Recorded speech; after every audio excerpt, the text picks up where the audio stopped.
ಸಾಲಿಗ್ರಾಮ ತಾಲೂಕಿನ ಪೊಲೀಸ್ ಠಾಣೆ, ಶಾಲಾ ಕಾಲೇಜುಗಳು ಸೇರಿದಂತೆ ಹಲವೆಡೆ ವಿಶ್ವ ಪರಿಸರ ದಿನಾಚರಣೆ.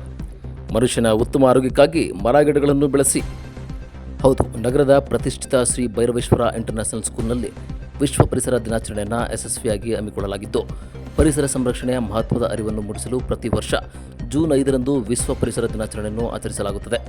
ಶಾಲೆಯ ಸಂಸ್ಥಾಪಕರಾದ ರಮೇಶ್ ಅವರು ಮಾತನಾಡುತ್ತಾ, 2025ರ ವಿಶ್ವ ಪರಿಸರ ದಿನದ ವಿಷಯದ ಕುರಿತು ಇಂದಿನ ಈ ಆಚರಣೆ ಕೇವಲ ಈ ದಿನಕ್ಕಷ್ಟೇ ಮೀಸಲಾಗದೆ ಪ್ರತಿದಿನ ಪರಿಸರದ ಬಗ್ಗೆ ಕಾಳಜಿಯನ್ನು ತೋರಿಸಬೇಕು. ಮುಖ್ಯವಾಗಿ ಪ್ಲಾಸ್ಟಿಕ್ ಚೀಲ ಬಳಕೆಯನ್ನು ಕಡಿಮೆಗೊಳಿಸಿ ಸಾಧ್ಯವಾದಷ್ಟು ಮನೆಯಲ್ಲಿ ಸಿದ್ಧಪಡಿಸಿದ ಬಟ್ಟೆಯ ಕೈಚೀಲಗಳನ್ನು ಬಳಸಿರಿ ಎಂದರು. ಜೊತೆಗೆ ಮಕ್ಕಳೇ ಖುದ್ದಾಗಿ ನಿಮ್ಮ ಮನೆಗಳ ತ್ಯಾಜ್ಯವನ್ನು ಹಸಿ ಕಸ ಮತ್ತು ಒಣ ಕಸವನ್ನಾಗಿ ವಿಂಗಡಿಸಿ ವಿಲೇವಾರಿ ಮಾಡಲು ನಿಮ್ಮ ಪೋಷಕರಿಗೆ ನೆರವಾಗಬೇಕು ಎಂದು ಪ್ರೇರಣಾದಾಯಕ ನುಡಿಗಳನ್ನಾಡಿದರು.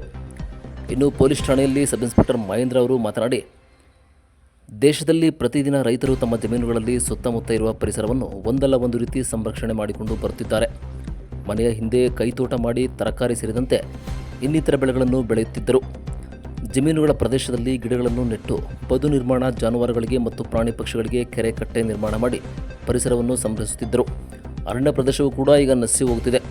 ಇರುವ ಒಂದಷ್ಟು ಅರಣ್ಯ ಪ್ರದೇಶವನ್ನು ಉಳಿಸಿಕೊಂಡರೆ ಮಾತ್ರ ನಾವು ಬದುಕಲು ಸಾಧ್ಯವಾಗುತ್ತದೆ ಎಂದು ತಿಳಿಸಿದರು.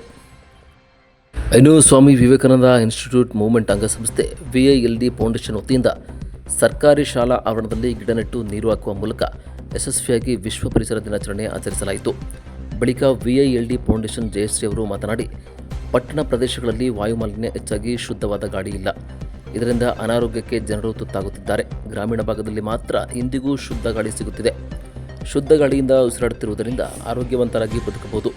ಮುಂದಿನ ಪೀಳಿಗೆಗೆ ಪರಿಸರವನ್ನು ನಾವು ಕೊಡುಗೆಯಾಗಿ ನೀಡಬೇಕು ಎಂದು ವಿದ್ಯಾರ್ಥಿಗಳಿಗೆ ಅರಿವು ಮೂಡಿಸಿದರು. ಜೊತೆಗೆ ಮಕ್ಕಳಿಗೆ ಚಿತ್ರಕಲೆ ಸ್ಪರ್ಧೆ, ಪ್ರಬಂಧ ಸ್ಪರ್ಧೆಯಲ್ಲಿ ವಿಜೇತರಾದವರಿಗೆ ಬಹುಮಾನ ನೀಡಿ ಸಿಹಿ ವಿತರಿಸಲಾಯಿತು. ಕ್ಷೇತ್ರ ಕಾರ್ಯಕರ್ತರಾದ ಸ್ವಾಮಿ KE ತಮ್ಮಣ್ಣ, ಗ್ರಾಮ ಪಂಚಾಯತಿ ಮಾಜಿ ಅಧ್ಯಕ್ಷೆ ಸುಮಾ ಸೇರಿದಂತೆ ಶಿಕ್ಷಕರು, ವೃಂದದವರು ಹಾಜರಿದ್ದರು.